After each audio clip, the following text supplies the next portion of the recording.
Hey, it's James Nicholson and welcome to my YouTube channel. Now in this video I want to talk about common property investment mistakes and how to avoid them. I'm going to talk about some that I have done myself and some that I just see that are very common among other investors, and how if you avoid these you're going to make your 2023 a hell of a lot easier. So let's jump into that. Now the first one that I want to talk about was absolutely carnage for me in 2023, 2022 even. So you might recall I did some of my own property deals, but I also did a couple of deals for my daughter, Georgia. Now one of those deals, we bought a property up north. So we bought a house in Doncaster from auction, and then we needed to refinance that property to get the equity back out to buy a property down south, which we did. But it didn't quite go as smoothly as we hoped. And the reason for that was we used the free solicitor. Oh. Now, the lender said we had no option but to use the free solicitor. And I've always paid for solicitors, but I thought, you know what, let's just give it a shot. They want clearly for us to use their solicitor. Surely it's going to be better than using my own. Big mistake. This nearly lost us our second deal because we needed the 75 grand that we were pulling out from our Doncaster property to buy the property down south in Dorking. And so I assumed, because normally a refinance, you can do it in 4 weeks if you're lucky.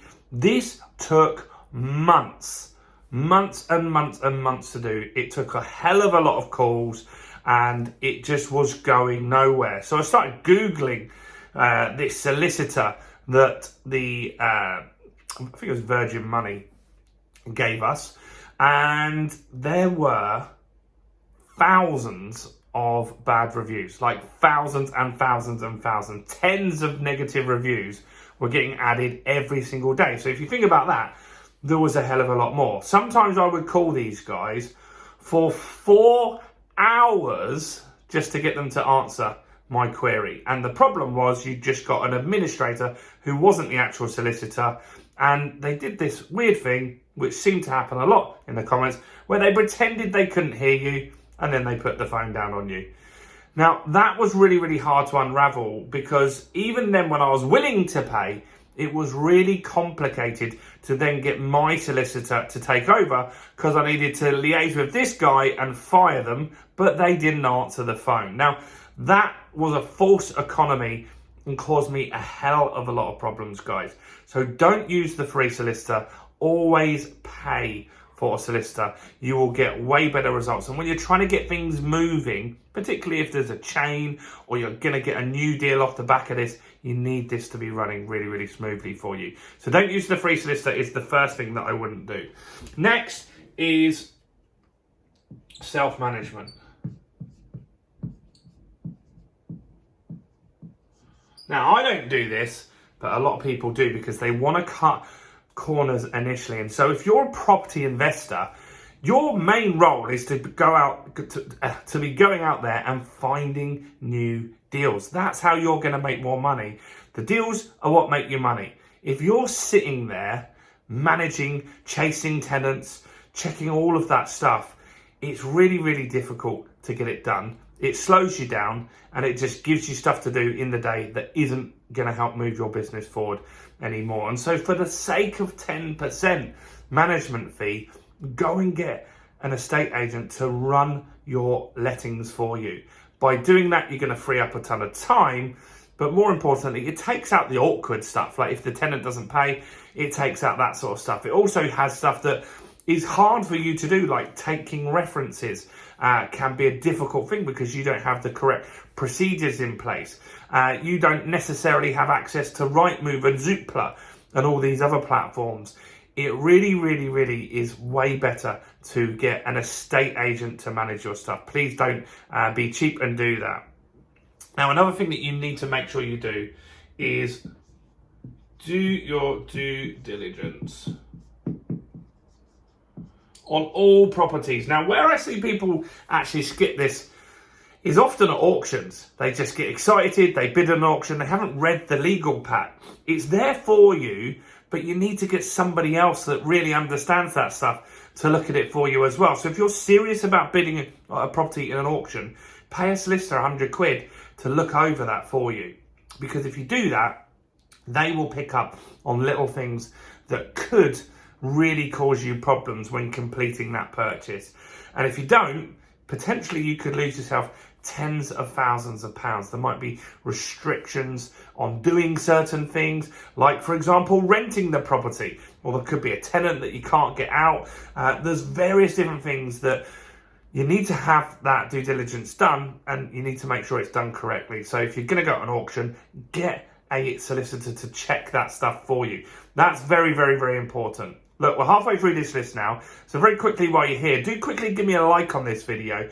And if you haven't subscribed to this channel already, do subscribe and hit the bell notification. We've got new content every single day on how to grow a property portfolio. And we're doing that for my two daughters as well, so you can follow us along on the journey. So do make sure you subscribe while you're here. Next is focusing on one strategy, right? So there's tons of property strategies, and you can do rent to rent, you can do serviced accommodation, you can do buy, refurbish, refinance, rent.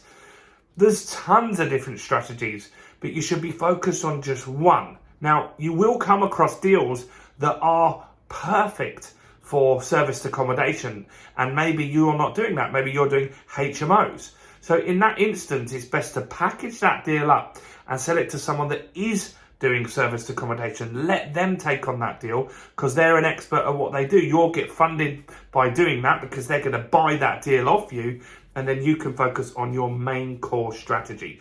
By dabbling and dipping into one strategy and moving over to another strategy, it's just not really a smart thing to be doing as a property investor. So focus on one strategy. Now, you can change from time to time as your portfolio grows and as you change into different areas.